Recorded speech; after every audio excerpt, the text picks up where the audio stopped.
Kalau ini kemudian tidak disalurkan, Sidoarjo bisa obong-obongan, Dewan. Sampai anggota dewan itu bilang gini, peran kita ini sebagai dewan kok kalah sama dewan jalanan. Kalau pemerintah itu sudah welcome, ngajak ngomong, masa kita harus demo kan begitu? Ya.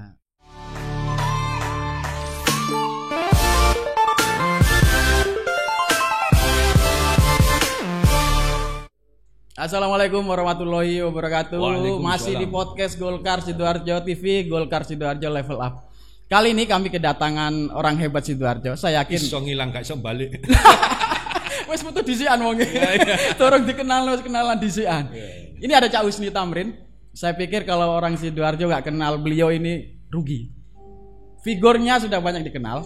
Mulai dari zaman dulu sampai sekarang masih eksis di dunia pergerakan khususnya di Sidoarjo. Bahkan yang menarik, beliau ini punya banyak asuh yang sekarang menjadi orang-orang hebat di Sidoarjo.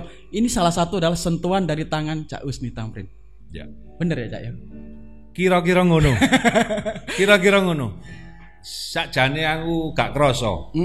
Artinya bahwa dalam perjalanan itu ternyata sekarang juga adik-adik saya itu sudah jadi semua. Ya. Iku sakjane apa ceritane kok moro duwe ide ngelompokno arek-arek, bimbing terus sampai mengantarkan mereka pada posisi yang sekarang mungkin mereka sudah posisi ya strategis lah untuk di Sidoarjo. Ya. Dulu berawal kalau kisahnya saya berorganisasi ya. Ya. Dari mulai organisasi kampus sampai saya pernah menjadi ketua pemuda Pancasila itu Pak saat umur 24 tahun. Umur 24 sudah menjadi ketua PP Sidoarjo. Sidoarjo. Oh. Dan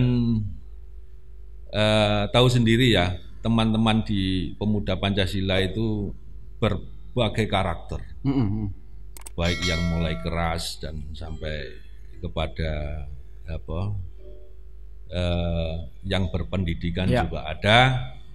Dan ketika itu kenapa saya mau menjadi ketua pemuda Pancasila itu? Ya karena saya ingin mengumpulkan teman-teman yang ya kasarane iku arek embongan. Yang arek embongan sing ya. Image-nya seperti itulah ya. Akhirnya ya saya ingin membina, artinya membina itu memberikan peluang-peluang pekerjaan bagi mereka. Mosok sih menungso itu gak iso. Manusia bisa berubah. Itu yang awal saya menjadi ketua PP. Selama 10 tahun saya menjadi ketua PP. Kemudian tahun 98 mulai reformasi. Zamannya reformasi itu ya, rame-ramenya itu pergerakan tuh. Pergerakan. Saat itu pun kita membaur dengan teman-teman aktivis waktu itu. Dan alhamdulillah saya merasa bahwa kalau ini dibendung, kalau ini kemudian tidak disalurkan, Sidoarjo bisa obong-obongan. Zaman segitu potensi ya untuk Sidoarjo waktu itu. Akhirnya saya mencoba untuk mendekati Bapak Ketua Dewan waktu itu Pak Tomo juga dari Golkar juga. Ya. Dan Pak Tomo bersedia untuk ikut orasi. Dipaksa? Di panggung, di alun-alun. Kemudian saya menghubungi Pak Bupati juga begitu. Gak apa-apa adik, enggak apa-apa. Besok itu loh Pak Harto sudah lengser, saya bilang gitu. Walaupun saya sendiri tidak tahu ya, tidak yakin apakah lengser atau tidak. Nah, akhirnya beliau ikut orasi, kemudian ke dewan, ke gedung dewan kita kumpul, kemudian menandatangani petisi saat itu. Dan kemudian rapat-rapat berikutnya kita bentuk yang namanya Forum Gerakan Reformasi Sidoarjo. Kelanjutan dari gerakan pasca reformasi itu ya. Akhirnya di Forgres itu tidak hanya saya yang menjadi koordinator. bergantian. Oh, giliran. Giliran. Koordinatornya giliran. Ya, 6 bulan sekali berganti. Dan kebetulan penggiatnya ada saya, Mas Pitra, ada Mas Roni waktu itu, ada dari teman-teman PMI juga. Dan awal dekatnya dengan teman-teman aktivis di situ. Dan kemudian berlanjut sampai beberapa aktivitas yang juga difasilitasi oleh Pak Jito waktu itu Bupati, ya. Pasar murah dan lain sebagainya untuk itu kita buka di Dewan. Sampai anggota Dewan itu bilang gini, peran kita ini sebagai Dewan kok kalah sama Dewan Jalanan katanya. Peran-perannya diambil oleh teman-teman Causni dan Husni sendiri iya, ya. Di Progres itu. Jadi kegiatan mereka terbantu kan sebagian besar sudah diselesaikan di Dewan Jalanan itu. Dewan Jalanan itu. Itu awal mula Cak Husni berkecimpung dengan teman-teman jaringan aktivitas di Sidoarjo sampai munculkan akhirnya teman-teman itu terus mengikuti perkembangan Cak Husni. Ya. Jangan anak muda itu berkumpul di Cak Husni, sama Cak Husni diarahkan ke kegiatan-kegiatan yang sekiranya itu memberi peluang untuk mereka lebih berkembang. Betul. Luar biasa. Jadi itu awal mulanya dan kemudian banyak funding juga seperti CARE Internasional waktu itu melirik kita untuk menjadi forum kota, forum perkotaan, dan teman-teman itu yang kita rekrut untuk bisa aktif. Kegiatan sampai funding luar negeri pun memberi support untuk kegiatan teman-teman di Sidoarjo waktu itu ya. Iya. Kemudian berjalannya waktu juga begitu ketika Pak Win Hendarso menjadi bupati. Ini kebetulan Pak Win ini orangnya sangat care gitu ya. Bisa menerima kritik, bisa ngajak diskusi dan lain sebagainya. Dan banyak teman-teman yang melalui program funding tadi ada banyak istilahnya sekolah ya. Sekolah APBD, sekolah belajar itu ya. Memang kegiatan kita ini dari hotel ke hotel, tapi pulang tidak pernah bawa duit gitu ya. Tapi bawa ilmu. Nah, itu yang penting. Itu yang banyak dirasakan akhirnya oleh teman-teman. Ilmu yang mereka dapatkan waktu itu berguna untuk sekarang. Ketika mereka sudah di posisi dengan belajar waktu zaman Cak Husni bisa diterapkan untuk sekarang ini. Betul, ya. Sebagai seorang bapak asuh untuk teman-teman pergerakan di Sidoarjo, tentu banyak suka dukanya. Kalau cerita manisnya ini kan teman-teman bisa mengantarkan ke duduk posisi. Tentu banyak cerita sedihnya juga. Kalau ngomong jenenge bapak kan mesti anaknya macam-macam. Betul. Iya. Sing wetik yo ono, sing nuwakal yo ono. Betul. Sing lali yo akeh. Iki repot. Artinya tetaplah yang namanya jadi anak saya gitu ya. Anak saya ya tetap seperti Mas Idam Khalid ini selalu FKUB. Kan kalau ketemu orang selalu ngomong bahwa saya itu bapaknya. Memang yang ikut andil menikahkan juga saya. Dan saya juga mendengar sendiri banyak teman-teman seangkatan saya itu merasa Cak Husni memberikan pengaruh yang luar biasa untuk perkembangan mereka. Saya menyaksikan sendiri itu.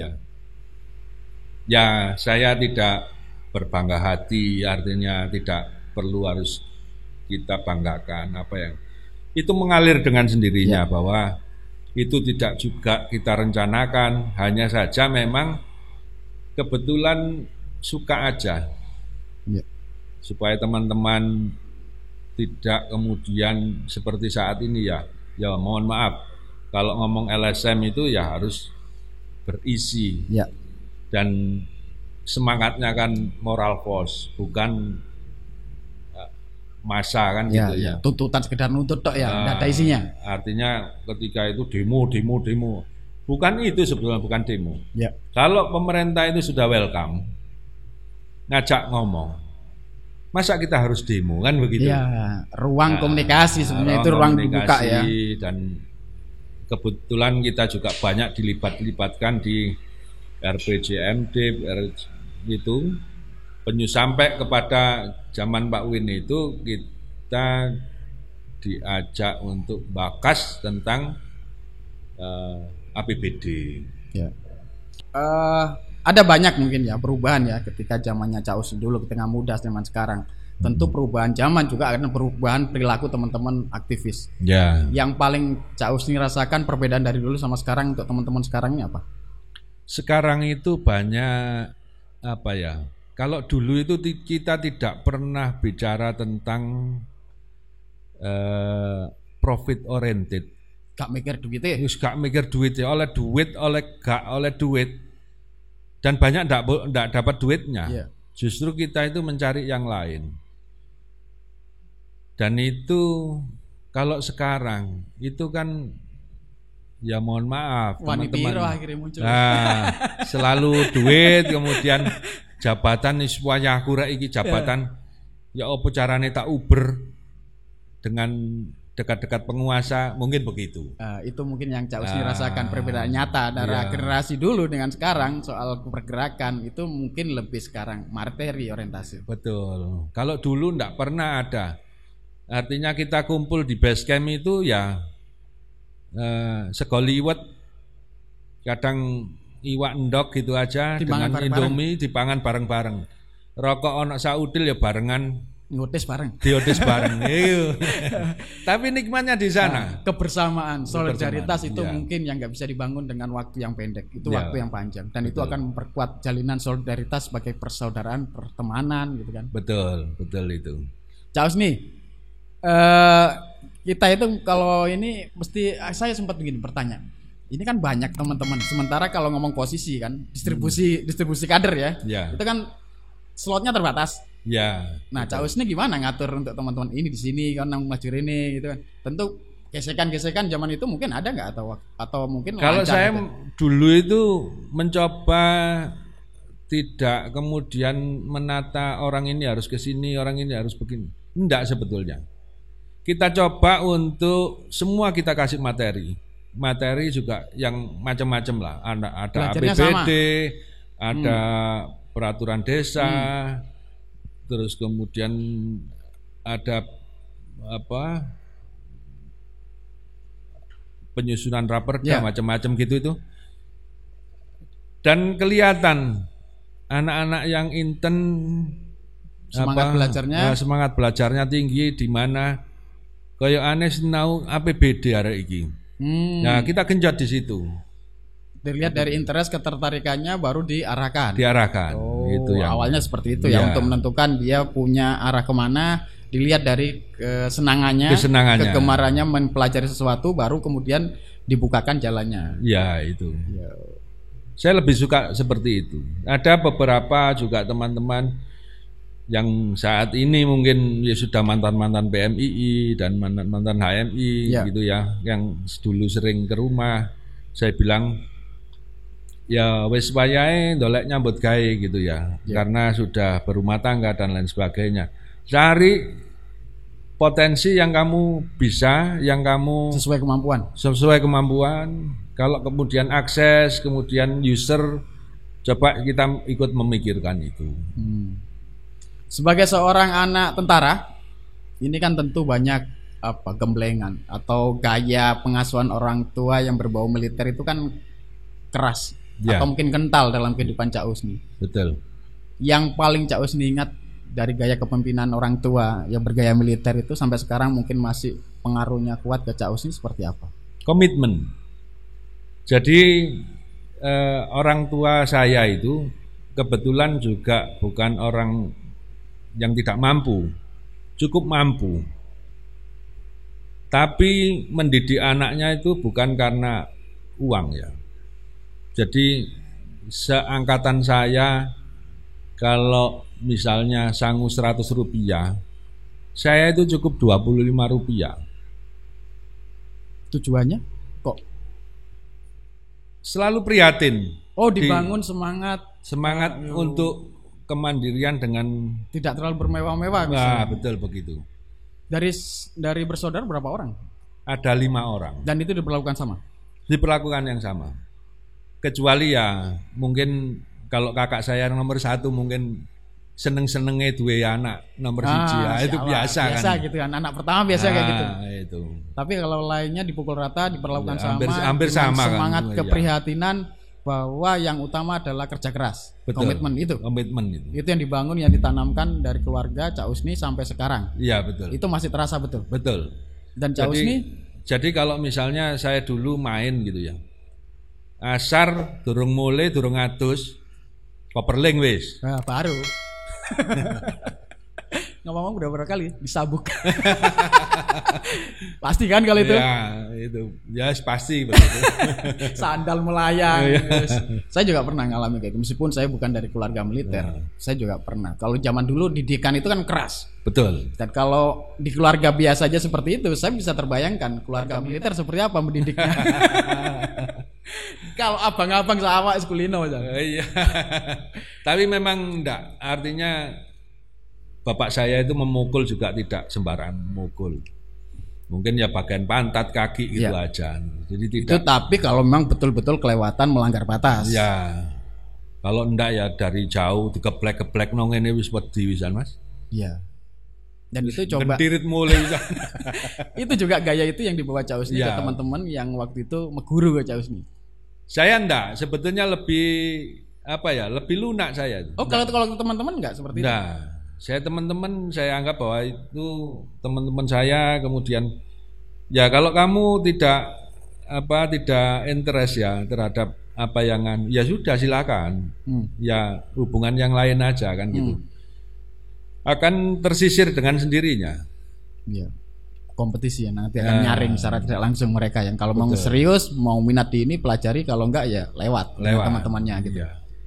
Dengan model seperti itu Cak Husni sukses lah kalau saya pikir menjadi bapak untuk anak-anak Sidoarjo. Betul. Sakjane karepe sampean itu cita-cita biyen dadi apa sih? Kok moron duwe ngale sama ngene? Saya itu cita-cita, tidak punya cita-cita yang yang tinggi-tinggi. Sakjane oleh milih ngono presiden aku iki. Ya ora apa-apa saja.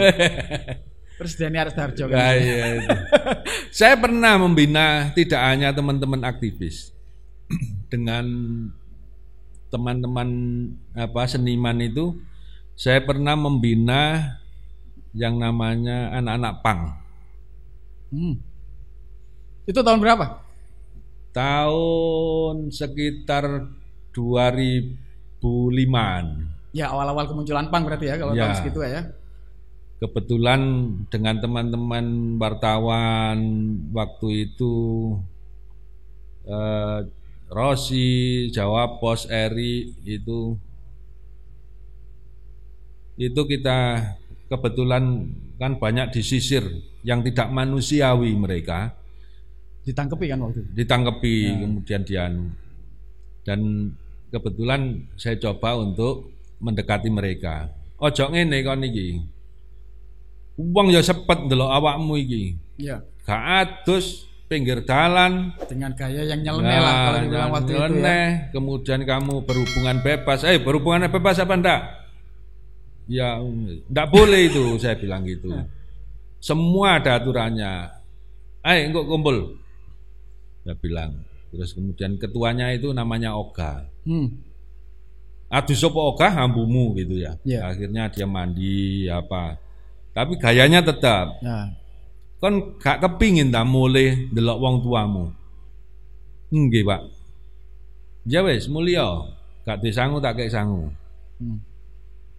Dan kebetulan rumahnya dekat sebetulnya. Di Kuadengan situ. Kemudian pulang itu terus dia cerita. Setelah pulang cerita, tak takoki. Ya apa ketemu wong tua rasane? Wong tua kula nangis Pak ndelok kula. Ndak pernah pulang kaget perubahan dengan penampilannya sudah penampilannya seperti itu kan. Nangis Pak. Tapi alhamdulillah saya tidak merubah stylenya, tapi merubah semangatnya, kemudian merubah mentalnya. Kamu harus jadi. Ndak boleh kemudian kamu jadi manusia itu ke dalam kehidupan bebas yang tidak punya cita-cita untuk bisa berhasil. Beberapa kali saya modali untuk bikin sabuk, pang, cindramata lah gitu. Nah, itu untuk produktif ya, menghasilkan. Produktif, kemudian kebetulan ada yang ikut ada EO itu saya suruh ikut. Akhirnya sekarang ikut EO di Jakarta, saya enggak tahu. Waktu itu pernah pulang, katanya dia ikut EO-nya artis gitu, enggak tahu siapa. Jadi ya penampilannya sudah berbeda, detail, sudah tapi ngepang lagi. Ya tetap, tetap ngepang gitu, tapi sudah necis lah ya. Bersih gitu. Ya, kebanggaan sebagai bapak asuh ketika melihat anak didiknya sukses itu mungkin lebih ya dari penghargaan materi ya. Melihat mereka kepuasan aja. Kepuasan batin. Selain itu yang Cak Husni rasakan dari membina itu apa saja sih? Selain kepuasan batin melihat mereka sukses itu. Terutama kita harus ada rasa keikhlasan. Karena orang itu kadang kan banyak yang membina sesuatu, kemudian dia harus ada timbal baliknya, bermotif, ya tulus. Ya, kita harus tulus, kita harus ikhlas. Walaupun nanti misalnya eling, gak eling, artinya tetap berteman atau memusuhi saya malahan, misalnya berbalik. Ya saya tidak tahu kalau motifnya harus memusuhi saya itu karena apa, wong saya tidak pernah menebar permusuhan. Prinsip saya kan semua saudara, semua nek iso dadi dulur kan gitu. Sehingga dari pergaulan yang seduluran tadi itu menimbulkan rezeki batin, yang kepuasan batin dan itu mungkin yang nggak bisa dinilai dengan materi. Kebanggaan lihat orang, kesuksesan, kesenangan, keikhlasan itu kan nilai-nilai yang Cak Husni pegang, diyakini, dan itu diberikan kepada teman-teman yang selama ini menjadi anak didik Cak Husni. Betul. Itu yang selalu saya menjadi prinsip saya. Kedepan Cak Husni mau bikin semacam perkumpulan atau apa yang bikin, misalnya lah, kalau ini kan ngomong tentang jaringan, ngomong tentang anak didik sudah banyak menyebar kemana-mana. Nah, Cak Husni nggak pingin lebih naik level up gitu misalnya. Ini kan sudah wis akeh kulo nih, mau nyalek tak apa?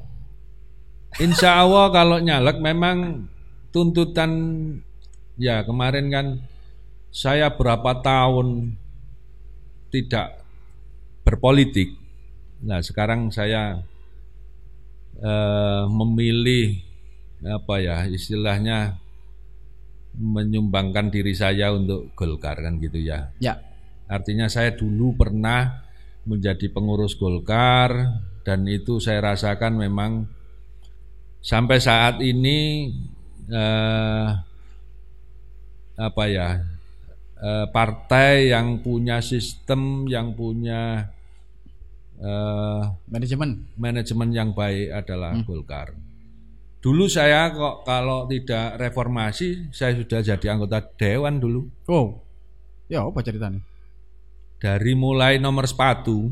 Dulu zaman sepatunya. 1 selawe, terus kemudian munggah dadi 80, nomor 80, kemudian munggah dadi nomor 80. Sampai nomor 38 kalau nggak salah. Kurang didik sing nomor 34 nek nggak salah Mas Parkan itu yang jadi almarhum itu yang jadi dewan kan gitu ya.